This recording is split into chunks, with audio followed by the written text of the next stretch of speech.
নমস্কার, আমি সুমন্ত। দেখছেন এক নজরে 25। বাংলাদেশের স্বাধীনতার ঘোষণাকারী বঙ্গবন্ধু শেখ মুজিবুর রহমান নন, বদলে গেল ঘোষণাকারীর নাম। বাংলাদেশের ছোটদের নতুন পাঠ্য বই চালু হয়েছে 2025 সাল থেকে। সেখানে দেশের স্বাধীনতার ঘোষণাকারী হিসেবে রয়েছে বিএনপি নেত্রী খালেদা জিয়ার স্বামী জিয়াউর রহমানের নাম। 1971 সালের মুক্তিযুদ্ধের সময় তিনি বাংলাদেশের সেনা মেজর ছিলেন। বাংলাদেশের সংবাদ মাধ্যম প্রথম আলোর প্রতিবেদন অনুযায়ী নতুন পাঠ্য বইয়ে স্বাধীনতার ওই সময়কার তথ্য বদলে দেওয়া হয়েছে। 2025 শিক্ষাবর্ষ থেকে ওই পাঠ্য বইগুলি কার্যকর করা হচ্ছে।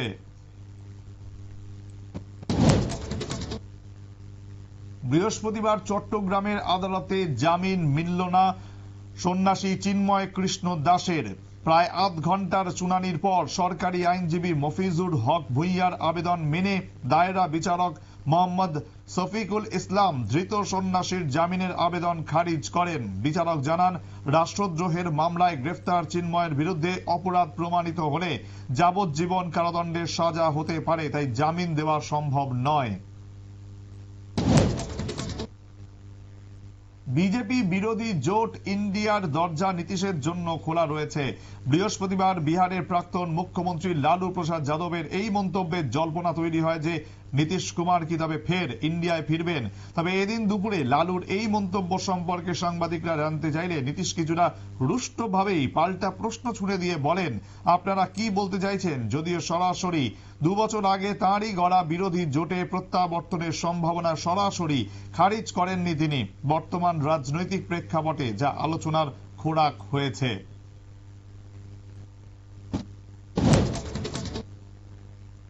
মেইতেই জঙ্গি গোষ্ঠী ইউনাইটেড ন্যাশনাল লিবারেশন ফ্রন্ট চাঁদার নামে তোলাবাজি করছে মণিপুরের রাজনীতিকদের ওপর।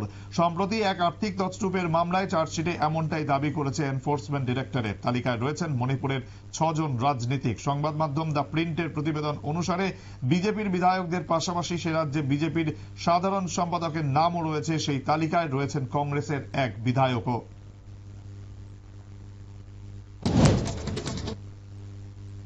43তম আগরতলা বইমেলার উদ্বোধন করলেন রাজ্যের মুখ্যমন্ত্রী মানিক সাহা। এছাড়াও উপস্থিত ছিলেন মন্ত্রী শান্তনা চাকমা, বিধানসভার উপাধ্যক্ষ রামপ্রসাদ পাল, বিধায়িকা মীনা রানী সরকার সহ অন্যান্যরা।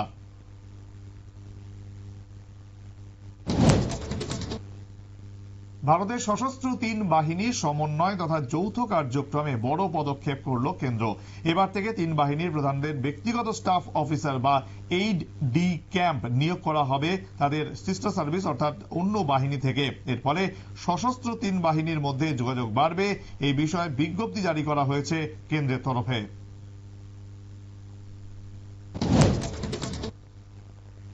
পরীক্ষায় প্রশ্ন ফাঁস সহ নানা কারচুপির অভিযোগে বিদ্ধ বিহার পাবলিক সার্ভিস কমিশন। এবার সেই পরীক্ষা বাতিলের দাবিতে অনশনে বসছেন প্রশান্ত কিশোর। জনসুরাজ পার্টির প্রতিষ্ঠাতা সাফ জানিয়েছেন, আমরণ অনশনে বসবেন তিনি। যতদিন পর্যন্ত না দ্বিতীয়বার পরীক্ষা নেওয়া হয় ততদিন অনশন চালিয়ে যাবেন প্রাক্তন ভোট কুশলী।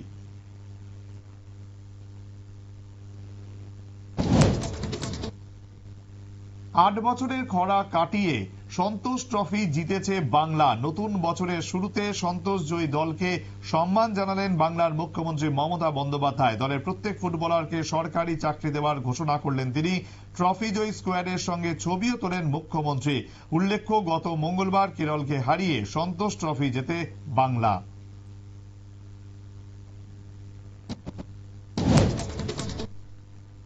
জিবি হাসপাতালে শীঘ্রই চালু হতে চলেছে লিভার প্রতিস্থাপন ব্যবস্থা, জানালেন হাসপাতালের medical super doctor Shankar Chakraborty. তিনি আরো বলেন, বর্তমান রাজ্য সরকার চিকিৎসা ব্যবস্থার উন্নয়নে অগ্রাধিকারের ভিত্তিতে কাজ করছে। এমনকি রাজ্যে মেডিকেল হাব করার প্রস্তুতিও নেওয়া হয়েছে বলে জানান তিনি।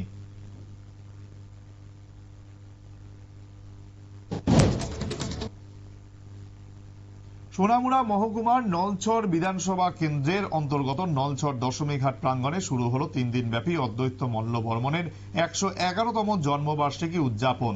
তপশিলি জাতি কল্যাণ দপ্তরের উদ্যোগে আয়োজিত 3 দিন ব্যাপী এই অনুষ্ঠানের সূচনা করেন রাজ্যের মুখ্যমন্ত্রী মানিক সাহা। ছিলেন দপ্তরের মন্ত্রী সুধাংশু দাস, দপ্তরের সচিব দীপা ডি নায়ার, জেলাশাসক সিদ্ধার্থ শিব জয়সওয়াল সহ অন্যান্য বিধায়ক এবং আধিকারিকরা।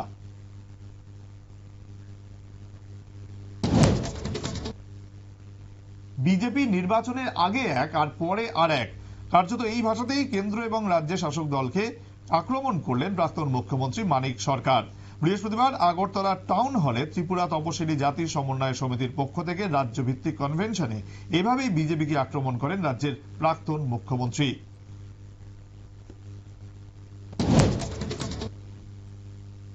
বৃহস্পতিবার সালেমা কৃষি তত্ত্বাবধায়কের ব্যবস্থাপনায় খাদ্য, জনসংভরণ এবং ক্রেতা স্বার্থ বিষয়ক দপ্তরের উদ্যোগে এবং কৃষি ও কৃষক কল্যাণ দপ্তরের সহযোগিতায় 5 দিন ব্যাপী সহায়ক মূল্যে ধান ক্রয় শুরু হয়েছে। চলবে আগামী 6 জানুয়ারি পর্যন্ত। বৃহস্পতিবার সালেমা মোটর স্ট্যান্ড প্রাঙ্গণে গাছে জল দিয়ে অনুষ্ঠানের উদ্বোধন করেন সুরমার বিধায়িকা স্বপ্না দাস পাল। উপস্থিত ছিলেন সালেমা পঞ্চায়েত সমিতির চেয়ারপারসন বীণা দাস, সমিতির ভাইস চেয়ারম্যান ননী গোপাল কর সহ অন্যান্যরা।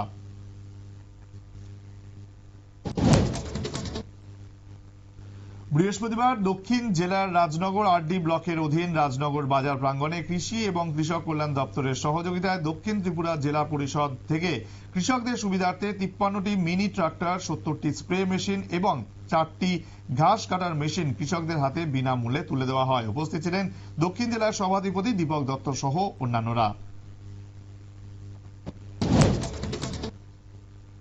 রাজ্যের যুব, ক্রীড়া এবং সমাজ কল্যাণ দপ্তরের মন্ত্রী টিঙ্কু রায়ের হাত ধরে উদ্বোধন হল উত্তর ত্রিপুরা জেলার ধর্মনগর মহকুমাধীন বরগোল আরাধনা সাংস্কৃতিক সংস্থা এবং তথ্য প্রযুক্তি দপ্তরের 27তম সাংস্কৃতিক মেলা এবং প্রদর্শনী।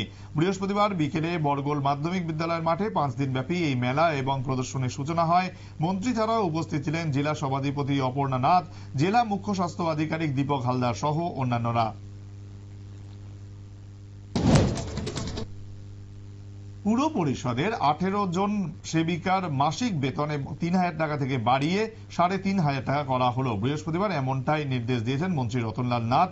পাশাপাশি তাদের হাতে এদিন নতুন করে দা, কোদাল এবং বহনকারী 3 চাকার ট্রলি তুলে দেওয়া হয়। বিধায়ক ও মন্ত্রী মনে করেন আগামী দিনে রাজ্যের মধ্যে মোহনপুর পুর পরিষদ 1 নম্বর শহর হিসেবে পরিগণিত হবে। ভারতের প্রাক্তন প্রধানমন্ত্রী মনমোহন সিং এর স্মরণে প্রদেশ কংগ্রেসের উদ্যোগে কংগ্রেস ভবনে ওনার স্মৃতিচারণ এবং শ্রদ্ধাঞ্জলি অনুষ্ঠানের আয়োজন করা হয়। এদিন উপস্থিত ছিলেন প্রদেশ কংগ্রেসের সভাপতি আশিস কুমার সাহা, প্রাক্তন সভাপতি পীযূষ কান্তি বিশ্বাস সহ অন্যান্যরা। কংগ্রেস নেতৃত্ব ওনার প্রতিকৃতিতে পুষ্পার্ঘ্য অর্পণ করে ওনার কর্মজীবন এবং রাজনৈতিক কেরিয়ার নিয়ে বক্তারা আলোচনা করেন।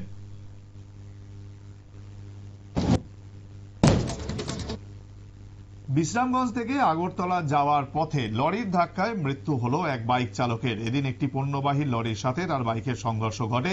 খবর পেয়ে দমকল কর্মীরা তাকে উদ্ধার করে বিশালগড় হাসপাতালে নিয়ে গেলে চিকিৎসকরা তাকে মৃত বলে ঘোষণা করেন। নিহত আরাধ্য আচার্যের বাড়ি আগরতলায়। ঘাতক লরিটিকে পুলিশ আটক করলেও চালক পলাতক।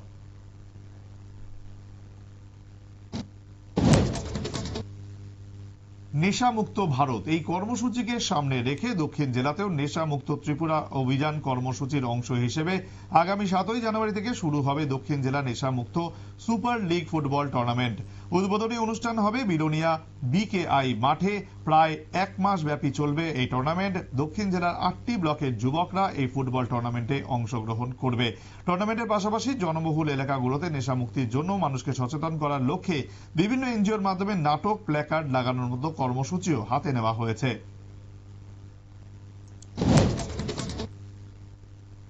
অসাবধানতার আগুনে বড়সড় অগ্নিকাণ্ড থেকে অল্পেতে রক্ষা পেল বেশ কিছু বাড়িঘর এবং বাঁশ দোকান। ঘটনা সোনামুড়া থানাধীন সোনামুড়া স্টিল ফুড ব্রিজ সংলগ্ন রবীন্দ্রনগর 1 নম্বর ওয়ার্ড এলাকায়। জানা গেছে গোমতীর চরে স্থানীয় বাঁশ দোকানের বাঁশের ছিলায় কেউ বা কারা আগুন ধরিয়ে দেয়। প্রাথমিকভাবে স্থানীয়রা আগুন নেভানোর চেষ্টা করে, পরে অগ্নি নির্বাপক দপ্তর এসে আগুন নিয়ন্ত্রণে আনে। বিদ্রোহ এবং বিজয়ের পর এবার কি ভাইপো অজিত পাওয়ার কাকা শরদের সঙ্গে সমঝোতার পথে? এই জল্পনা উস্কে দিল মহারাষ্ট্রের উপমুখ্যমন্ত্রী অজিতের মা আশার মন্তব্য। বুধবার পন্দরপুরের বিঠ্ঠল মন্দিরে পুজো দিতে গিয়েছিলেন তিনি। পুজো দিয়ে বেরিয়ে তিনি বলেন, ঈশ্বরের কাছে প্রার্থনা জানাতে এসেছিলাম যাতে পাওয়ার পরিবারের অন্দরে সমস্ত বিবাদ মিটে যায়, অজিত এবং শরদ আবার একজোট হয়। মুম্বাইয়ের নাগপাড়া এলাকায় আন্ডারওয়ার্ল্ড ডন দাউদ ইব্রাহিমের একটি দোকান 2001 সালে নিলামে উঠলে সেটি 2 লক্ষ টাকা দিয়ে কিনে নিয়েছিলেন হেমন্ত জৈন নামে এক ব্যক্তি, কিন্তু দোকানটি কিনে বিপাকে পড়েন ওই ব্যক্তি। প্রশাসনের তরফে তাকে জানানো হয়েছিল দোকানের মালিকানা হস্তান্তর করা যাবে না, কারণ তাতে নাকি নিষেধাজ্ঞা রয়েছে। পাশাপাশি আয়কর দপ্তর তাকে জানিয়েছিল দোকানের আসল নথি হারিয়ে গিয়েছে। এরপর থেকে তিনি আইনি লড়াই চালিয়ে গিয়েছেন 23 বছর ধরে। অবশেষে তিনি মামলা জিতলেন এবং দোকানের হস্তান্তর হলো তার নামে।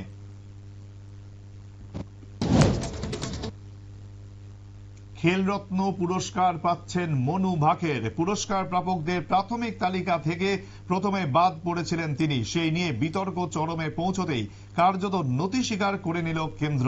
যাবতীয় জল্পনার অবসান ঘটিয়ে বৃহস্পতিবার ক্রীড়া মন্ত্রকের তরফে জানানো হলো মেজর ধ্যানচাঁদ খেলরত্ন পুরস্কারে ভূষিত করা হবে তারকা শুটার মনুকে। সেই সঙ্গে জানানো হয়েছে যে এই সম্মান দেওয়া হবে বিশ্ব চ্যাম্পিয়ন দাবাড়ু ডি গুকেশ, হকি তারকা হরমনপ্রীত সিং এবং প্যারা অ্যাথলিট প্রবীণ কুমারকে।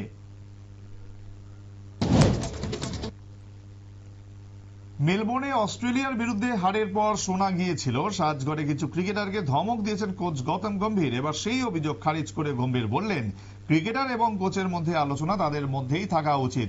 সাজঘরে কে কার সঙ্গে কিভাবে কথাবার্তা বলেছে সেটা ওখানেই থাক, সবকিছুর উত্তর দেওয়ার দরকার আছে বলে তিনি মনে করেন না। এবার চিটফান্ড কেলেঙ্কারিতে নাম জড়ালো গুজরাট টাইটান্সের ক্রিকেটার শুভমান গিলের। তবে শুধু শুভমানই নয়, গুজরাট টাইটান্সের সাই সুদর্শন, রাহুল তেওয়াটিয়া এবং মোহিত শর্মার নামও জড়িয়েছে ওই চিটফান্ড কেলেঙ্কারিতে। প্রাথমিকভাবে জানা গিয়েছে 450 কোটি টাকার চিটফান্ড কেলেঙ্কারির সঙ্গে 4 ক্রিকেটার জড়িত। তাদের সকলকেই সমন পাঠাতে চলেছে সিআইডি। এই চিটফান্ডের অন্যতম কিংপিনকে ইতিমধ্যেই আটক করা হয়েছে বলে খবর। জানা গেছে সব মিলিয়ে 1,95,00,000 টাকা বিনিয়োগ করেছিলেন শুভমান। বেশ বড় অঙ্কের অর্থ বিনিয়োগ করেছিলেন বাকি 3 ক্রিকেটারও। রাজ্যে বইছে শৈত্যপ্রবাহ, ভারী কুয়াশায় ঢেকেছে আকাশ। এক ধাক্কায় সর্বোচ্চ তাপমাত্রা স্বাভাবিকের থেকে 4 ডিগ্রি কমলো। বছরের শুরুতেই খেলা দেখাতে শুরু করলো শীত, খুশি রাজ্যবাসী।